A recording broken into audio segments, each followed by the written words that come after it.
అసలు నోట్కి వచ్చాయి ఈరోజు ఇమ్లీ దగ్గర నోట్లు దిగాను అన్నట్లు.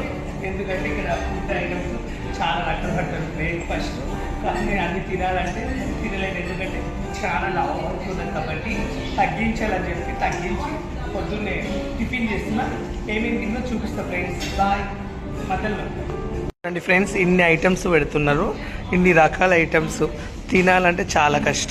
మార్నింగ్ ఇన్ని ఐటమ్స్ పెడుతున్నారు ఇక్కడ హోటల్లో. ఇవన్నీ నేను తినలేకపోతున్నాను. చూడండి ఫ్రెండ్స్, చూడండి ఇప్పుడు ఏం తింటున్నారు. ఫండ్ దిస్ ఈజ్ 3 గుడ్లు. ఇది ప్రస్తుతానికి ఇవి తింటున్న ఐటమ్స్ తినట్లేదు, ఇవి మాత్రమే తింటున్నాను. డైటింగ్ చేస్తున్నా. బాయ్. చెప్పాను కదా నేను తినే ఐటమ్స్ మాత్రం ఇవే చూసావు కదా నేను ఏం తింటున్నాను. ఓన్లీ మొలకల వదిలిపుట్టిన ఎగ్స్. అక్కడ హోటల్ బీచ్ దగ్గరే ఉంటుంది, చాలా ఫేమస్. Bye friends.